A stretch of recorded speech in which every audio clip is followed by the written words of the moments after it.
Hello and welcome to another episode of Raw Chatter.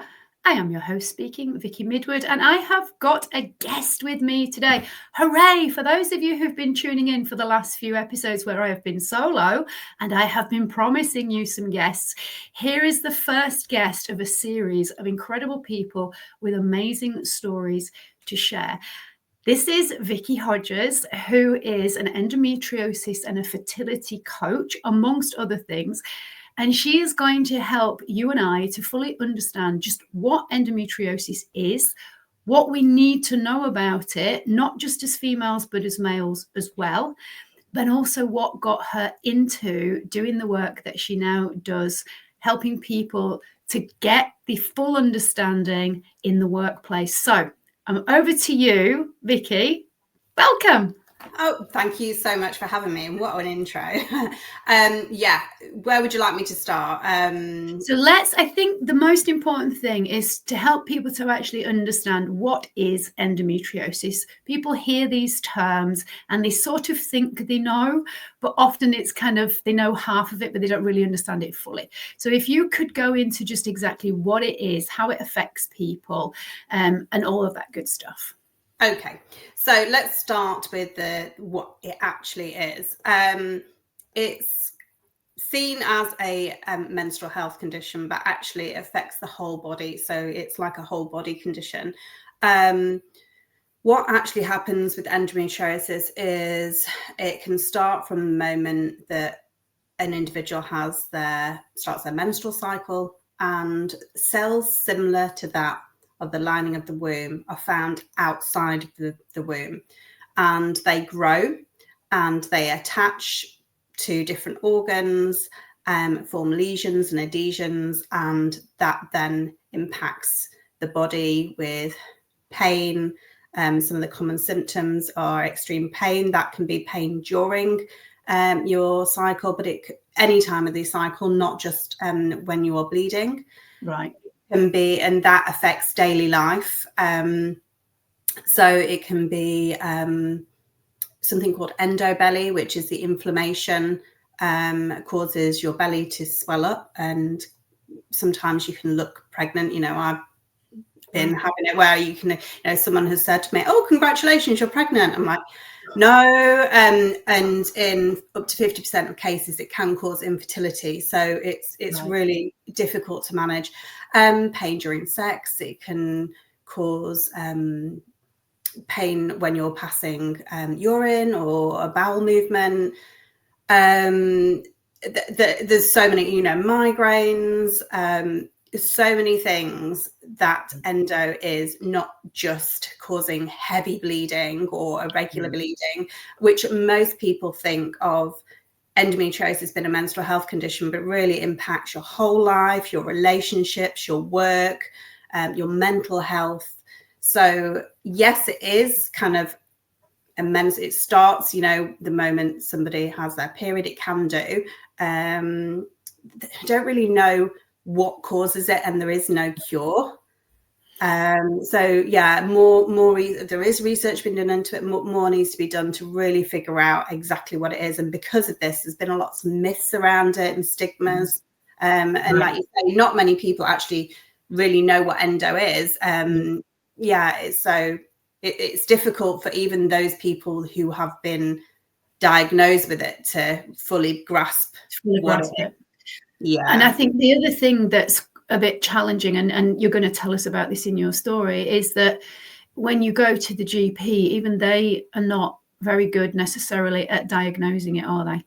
No, in my experience, I'll go into later, but for many women, the same as me, that because it affects so many different organs in your body, it can do that you can go with a urinary problem or a bowel movement problem or pain after sex or bleeding after sex, and you go to get sent to those departments and nobody joins the dots. And unless we do much more education, both for the individual and the GPs, people are falling through the gaps, and it's taking years. It takes up to 8 years to get a diagnosis for endo. For me, it was 24, so a lot longer. And I think there is a lot of things that come and stand in the way of people getting that diagnosis. Yeah, GPs don't have to really spend that. It's not mandatory that they train on it. You know, it's something they choose to train on. So yeah, it needs to be more that this is mandatory, that people actually have to do training in obs and gynae, but also we eradicate some of the myths that are going around for endo as well. So, you know, it's really hard for everybody to keep up to date with what's going on. And, you know, for women themselves presenting at the doctors and not understanding what's happening to their own bodies, you're expecting the GP to be, you know, knowing what's happening. So you go and present, I've got this symptom, this symptom, this symptom. And they go, let me ask, have this, you know, how's this happened? And they're joining the dots for you. But at the moment, it's seeming to be that women are having to do the research themselves. And even when they do go to the doctor and say, I think this could be endometriosis, they're still getting dismissed. So even though people are going and saying, I've read this, it seems like it could be, you get, oh no, you'd be much more pain, or you're too young, or you get dismissed like, well, have you tried having tried trying for a child, and after you've had a baby it goes, it doesn't. Or, you know, they stick you on the pill, or they let you as anxious, so do you want to go on antidepressants? So a lot of the time it's just brushed under the carpet. Women's pain isn't taken seriously. And this is the challenge for women who feel that they do tick all of the boxes, but they're just not being heard. And then where do they go? Because they're stuck then, aren't they? Can I also ask, because you mentioned there a common myth that I have definitely heard is that, oh, if you have a child, it'll go. But also I've heard that after menopause, it also goes. Hence the belief that if you just take a pill and sort out your hormones, then that's the answer to it. And it's just not the case, is it? Well, I think there is a place for hormonal treatment with endometriosis. So at the moment, I have the Mirena coil, which has been a savior for me.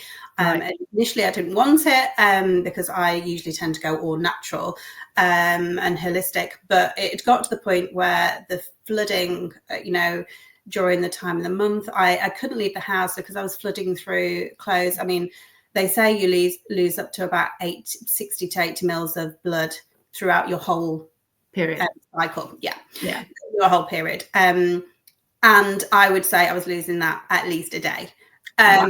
Yeah. So, you know, I didn't feel like I could leave the house because of that.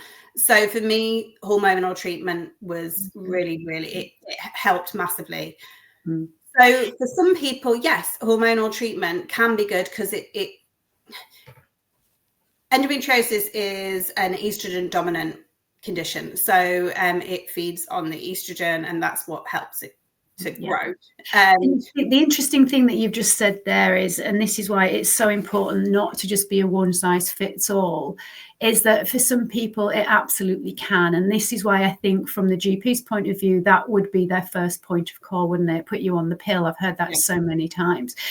Is there also a lot of confusion within women, but also within GPs and getting a diagnosis between endometriosis and PCOS, because they're both kind of, I think, put in the same basket as being menstrual cycle problems. And I think people have heard more about one or the other, and so that's kind of the one that they go to. So if people understand or have heard more about PCOS, they go, oh, that's me. The symptoms are similar or not so similar? They are similar, but there's other symptoms endo has that so that PCOS doesn't. So I think that a good GP would be able to ask the questions to differentiate. And I think, yes, like you say, it's good that, you know, if that is informed consent and the person wants to go on contraception to help, but it shouldn't stop there. And that's usually where it stops. And they're sent away, and for 10 years until that person, you know, if they went in teenage years, happened for me. And then you go to try for a baby, and then suddenly you've got problems. So usually, you know, it's go on the pill and just they forget about you. Where that should be the starting point of, we'll try with this and we'll help. But we'll do investigations. So there would not be that query of, is it PCOS? Is it fibroid? Is it endo?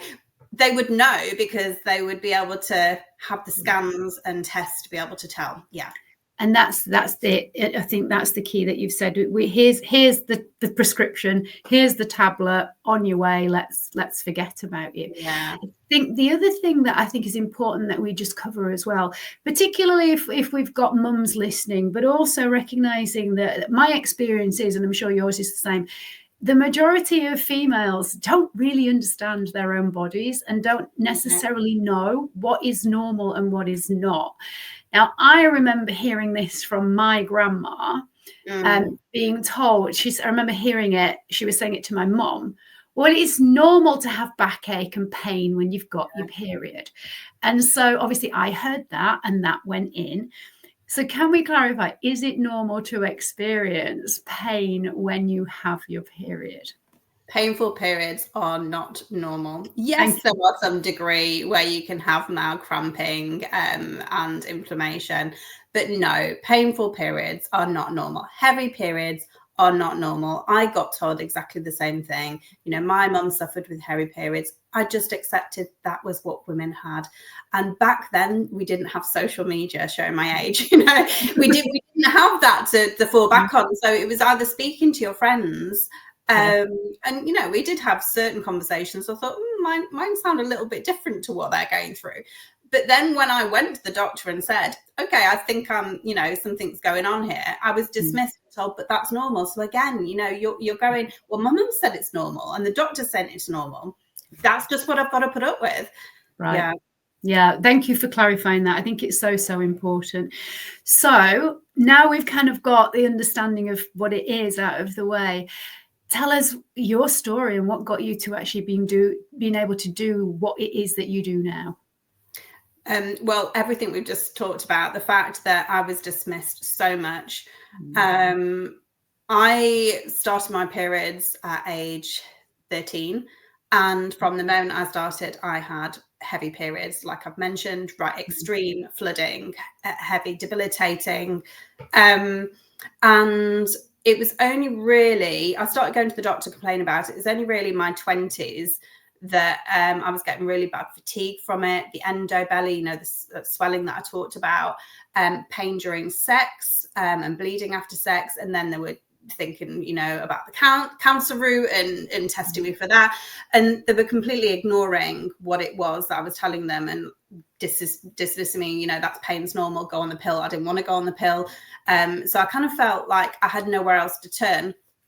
Then I got married and tried for a baby. I'm going to stop you just there, because I want to scoot back a little moment, because when you're a teenager and you're at school, and you've got things like sport and PE, and you've got to have communal changing rooms and all of that kind of stuff. And then I'm thinking exams and all that kind of stuff, and nights out and wanting to get dressed up. I mean, how did you cope with that through your teen years, you know, from the energy point of view? And were you in a space where you were kind of dreading your period every month? How did you cope with it? I went to an all-girls school for my secondary school, so the boy element didn't come into it as much, but they definitely weren't understanding around having any flexibility when you're on your period. You had to do sport still, there was no question about it. And what we had to wear was skimpy little tiny knickers, you know, shorts, not anything that covered you. So yeah, I would really feel so embarrassed when I had to do, you know, high jump or something and swing my legs, and you know, I was bleeding really heavily. So I definitely wasn't comfortable, and I didn't feel supported, you know, flooding through onto the chair, the exams you talk about. So many girls, you know, are going into exams suffering with these terrible symptoms, and sometimes the pain's so bad you can't think You can't sleep. Exactly. Yeah. So if you've got to go into an exam, I think there should be more done to give leniency and give extra time if somebody is going through those conditions. I know that girls pull out of sport, because of their menstrual health. It's something that definitely needs addressing. Yeah. So you kind of were forced to just soldier on through because you didn't have any choice. Had no choice. It was a very strict school. Yeah. And so you get to the point where trying for a baby. Yeah. Right. Yeah, and nothing happened, and all my friends around me were falling pregnant, and not only were they falling pregnant having the child, but then falling pregnant again.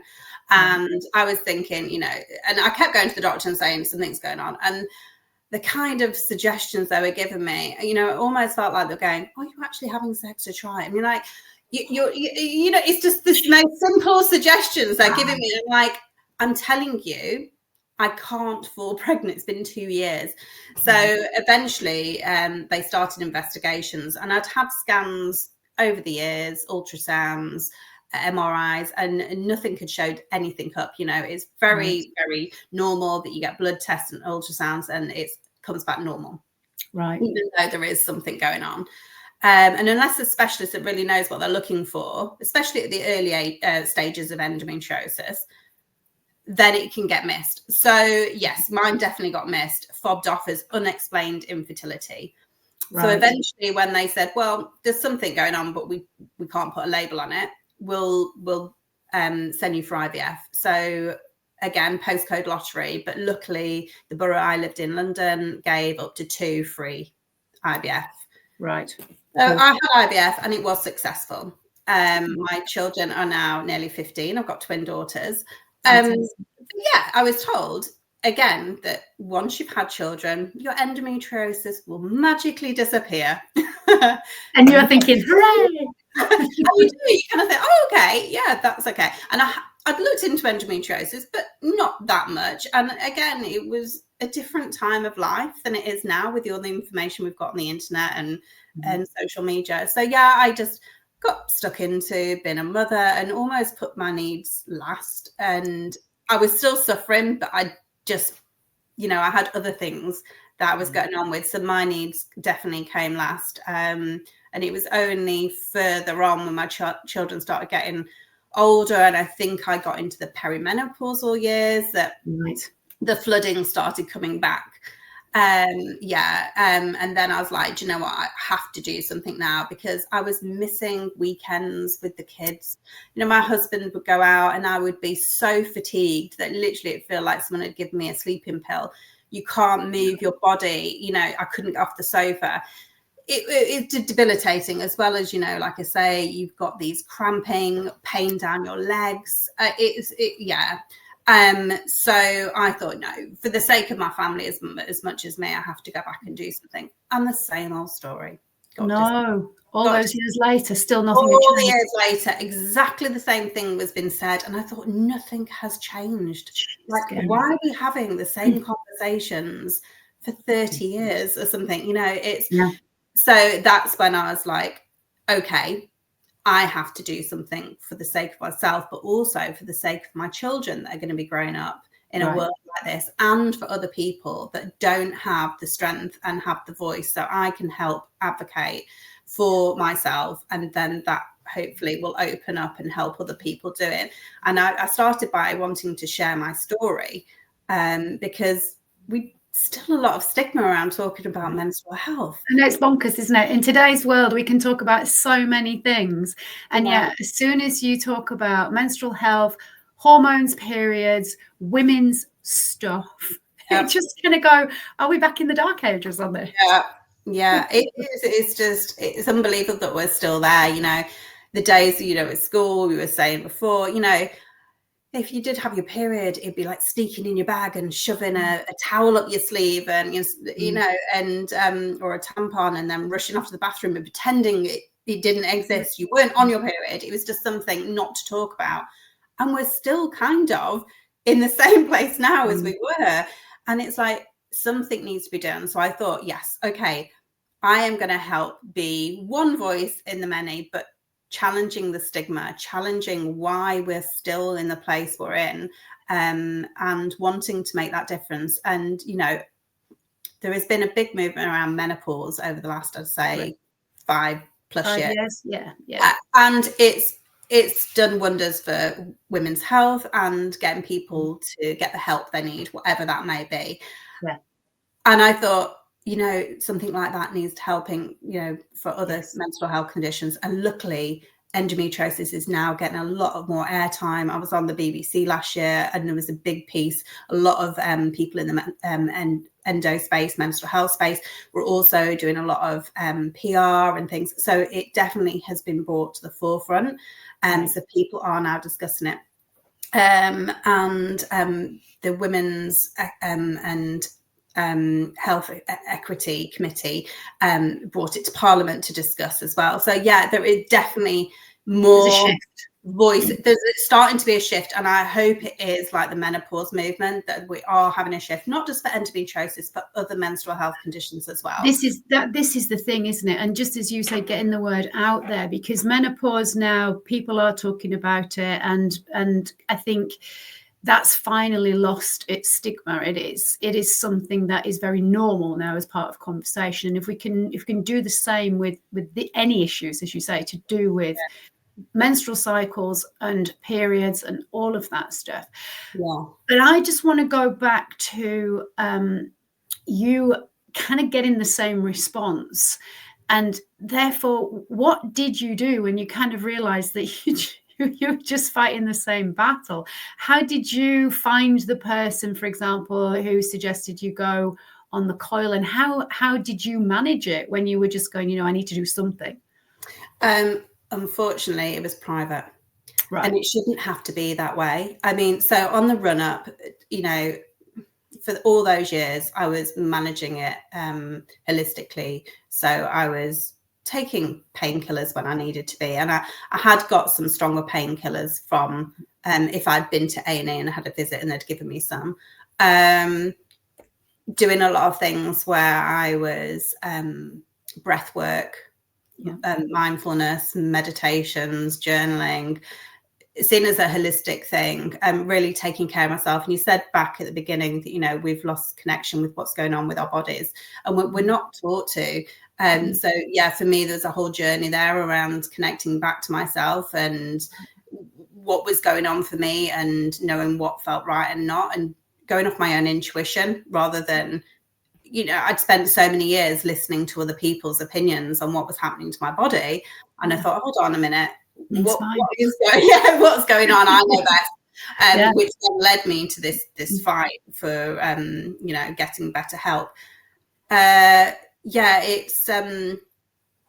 such a difficult journey to be on, and it's easy to keep getting dismissed, and it would be easy not to do anything about it, because the amount of times I have been to doctors and come out crying, and even when I've had a scan and the sonographer said, you know, I'm not supposed to say anything to you because, you know, I'm not medically allowed to, but what have you come in here for? And I said, to find out I've got endometriosis. And she said, I can see from the scan, it's really clear you have, and I'm sorry if that's upset you. And I said, upset me? You're the first person to validate me. Like, you're the first person to tell me for sure. Obviously, you know, not a doctor, but yes, I can see it. And, you know, a lot of us think that we're making it up in our head, you know, and we do get told that sometimes, you know.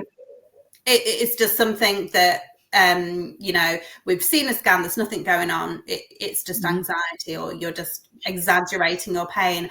So actually, for me, that was okay. Something is going on. But still, when I'd go back, the doctor said, no, I looked at the scan, it looks fine.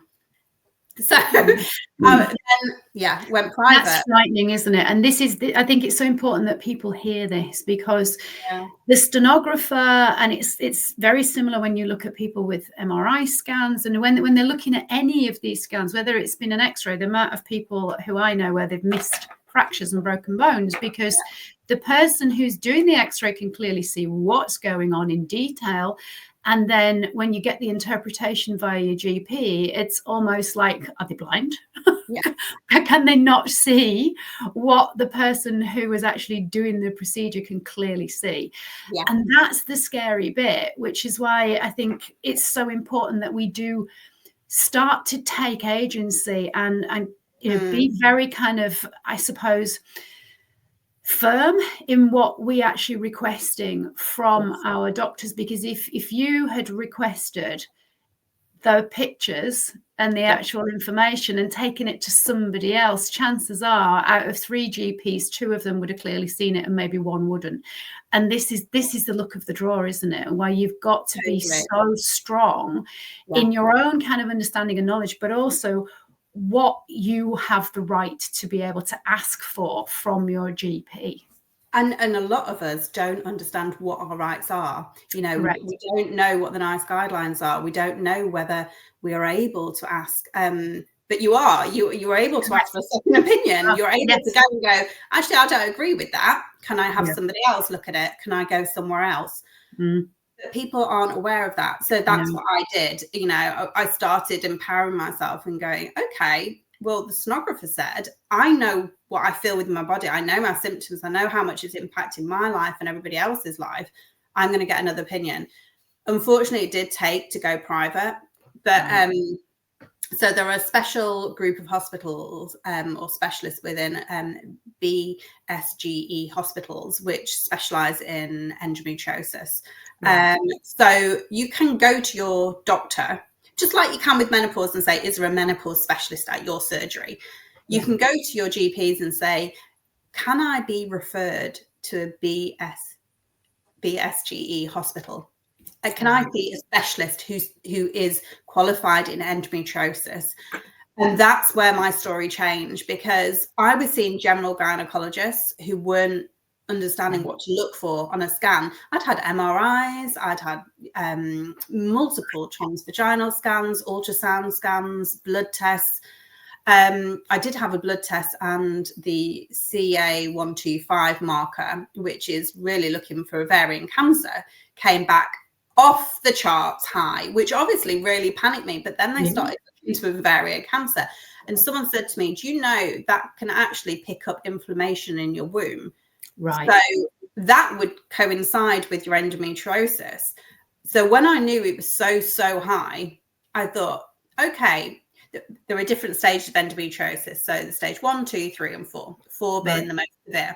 So I thought, okay, what stage of endometriosis am I at if the readings are that high? So and just NHS, they're good for something. They just didn't serve me with finding a solution for this. So I did go private in the end, found an amazing consultant who sat and had a conversation with me where I felt involved, that I felt informed. The last gynecologist I saw had told me, well, are you done having children? I was 40 at the time. Are you done having children? We'll just do a hysterectomy. And I said, I don't want a hysterectomy. And they said, that's my advice to you. Do you want to take it or not? Wow. And I said, no. I need to know more. I can't just go have a hysterectomy and go there. I know enough with my job to know that there's not just clear cut, have a hysterectomy and I'll go. You know, I've got endo outside of my womb. Hysterectomy's not going to cure me, like he was saying. And then he didn't like that. So he was like, okay, so do you want to be put on the wait list for hysterectomy or not? And I said, no, I don't. I want more investigations. And that was the last time I saw him. Again, left crying, going, why is it so hard? Why are we fighting? And, you know, hysterectomy can be helpful for some women if it's contained within.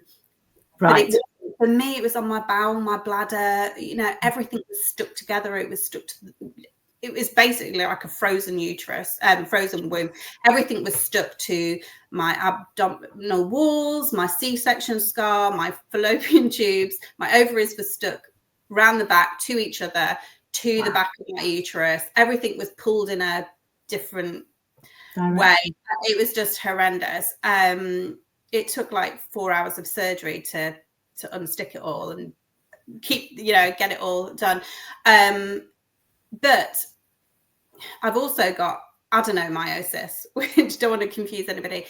It's like seen as a sister of endometriosis. Right. And when the endometrium lining grows within the muscle of the uterus, and then that gets big. So for those situations, that then removing the womb through a hysterectomy can be helpful. But for me, being on the bowel and the bladder, they could have taken my womb away. It still would have grown, and I still would have had endometriosis. So I knew that much, but a lot of women don't know. And nobody had told me exactly where the growth was within my body. I didn't fully know the big picture. So this consultant I went to privately was the first one that said, we're going to have this scan. This is where it is. This is what we're going to do. This is the plan. Are you happy with that? Right. So it was a collaboration. You were heard. He explained everything very clearly. Yes. And most importantly, didn't make you feel like you were just making it up and imagining it. Didn't talk at me. And the fact that I said, look, if you feel that a hysterectomy during the operation is the right thing to do, I would give you consent, but I would rather not. And he said, that's the last thing we want to do. I was like, that's music to my ears. Yeah. He said, you're this time. So when I had that operation, I was 45. And he said, you are in perimenopausal years. There's probably not much longer till you're going in menopause, and things will get easier. So if we can keep it, we would. Makes sense. But we would address that when it comes to it. And I did keep my womb. I lost a fallopian tube because it was so destroyed because of the endometriosis. But I had that choice. But also I was aware of what was going on. I knew exactly what stage it was, what was happening, what the consequences of my endo were.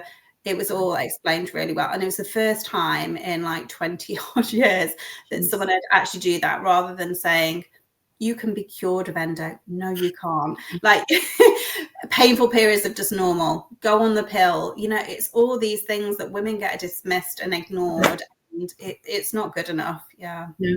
So now you are dealing with still some symptoms, or not so much these days? Yeah. I mean, surgery, I've had 2 surgeries in total. Definitely doesn't guarantee that symptoms are going to go. I mean, some of my symptoms have definitely improved, but the pain is still there. The fatigue is not as much, but it's still there. But yeah, it's doing the holistic thing. So it is my responsibility to look into lifestyle choices, to look at the foods I put in my body, how I'm nourishing it, the movement. I've had a major operation. I need to be looking into Pilates or yoga, and how I move my body and help with everything that's gone on, the scar tissue. Correct. So yeah, get better sleep. I don't drink alcohol. I don't smoke. But it's doing all the things that I should be doing, knowing that I'm helping my body be better anyway, but also helps endometriosis. Yeah. And these are the things, to be fair, that we'd like everybody to be doing, just to take care of themselves. Because as you said very clearly when you were talking about how you kind of just got through and you cope with the kids, because suddenly you become the last priority on your list because you've got your business and your partner and your children and everything else. And so many women can identify with that. But it's also recognizing that self-care isn't just a nice thing to do. It's essential. It's essential. But and also I think the other thing is that you've really kind of homed into the message of, you do know your body better than anybody else. And when a GP or somebody who you think is a specialist in a specific area, is telling you something, I think we always need to be mindful that if it doesn't feel aligned with what you're experiencing, then you're probably right. And you need to get a second opinion, don't you? And quite often we push down that intuition that's in us, that gut feeling. If something doesn't feel right, listen to it. Don't allow somebody else's voice to be bigger than the internal voice within you. allow yourself to listen, to notice how somebody's leaving you feeling, the energy that's leaving you with. Yes, you know, like I say, we put other people in front of ourselves. I think women do that more than others. You know, we're caregivers, usually looking after elderly family, our children. Yeah. We're in caring roles. Not to say men don't do that. I'd say on the whole, generally, it tends to be women more than men. So we're more likely to ignore our own needs. But I would say just don't do that. I suffered for years because I ignored that voice, you know, that gut feeling, and really pay attention to it. And so I think that the other thing that I think it's really important for people to take on board is it's something that you do learn to live with and manage. And yes, there's research being done, and hopefully at some point in the future we may find out why it actually happens. But I think one thing that's important for you to help to clarify is that so many women, I think, feel that if they do have any issues with their body when it's not working right, somehow it's their fault. And I think just to let them know, it's nothing that they have done or are doing, is it? No. And there are myths going around of what causes endometriosis, but we don't know. And we don't know a cure, you know, and so little research, well, funding is put into research for reproductive health. More definitely needs to be done. But I think the problem is the diagnosis for endometriosis takes so long, you know, up to 8 years. And that's because really to properly diagnose, it's a laparoscopy. And which for those that don't know, it's where they put keyhole surgery cameras into your abdominal cavity and just have a look with cameras what's going on so they can see for themselves. Obviously, we don't want to put everybody through that if it's unnecessary. So there definitely needs to be a less invasive test, which they are working on to get that diagnosis. It's not there yet, but, you know, people are doing trackers and much more to empower women to actually follow their menstrual cycle, abnormalities within that, and then have a checklist to go to their GP and say, actually, I've got quite a lot that's going on. Can we look into it? Yeah. So if people are kind of thinking, well, I need to maybe find out for myself if I have got it, is there a preferred route that they can go down? Because we kind of explained that your GP is not necessarily the person who will understand what your symptoms are. It is very much potluck who you get, isn't it? Yeah, I think that GPs are still a good place to go. It's potluck if you're GP. I would always ask, is there a women's health specialist within your practice? You can start with the GP, but it's more about advocating yourself. You know, so if that GP doesn't know enough, or you're getting that feeling they're telling you a hysterectomy will cure it, or, you know, it's just normal, then say to them, okay, can I be referred to somebody else? So that's a starting point. So yeah, always start with your GP maybe. Then empower yourself with other information from charities, menstrual health charities, or websites. Social media is tricky because sometimes there's still things out there that aren't always accurate. So I would say, yes, start with the route of a medical professional. But if you're not happy, ask for that referral, ask for a specialist, and go from there. Yeah. Brilliant advice. I think, you know, loud and clear, ladies, start speaking out because you know, you're not mad, and we do need to be heard. So if people do want to get in touch with you personally, they can do that, can't they? To maybe ask questions or to just be pointed in the right direction. So how do people find out about what you are up to? Because you're actually part of the UN's Women Delegate now, aren't you? I am. Yeah. You are talking about this on as many stages and platforms as you possibly can. So one thing I want to sort of shout out to anybody listening who thinks that Vicky has got a message that perhaps their audience needs to hear, for goodness sake, get in touch, because the more women who hear about this stuff, who can start talking about this stuff and understand it more, the better position we're in for things to shift faster. We were talking earlier, weren't we, about the fact that menopause now has kind of changed. The stigma around it is significantly less, particularly over the last 5 years, than it has been previously.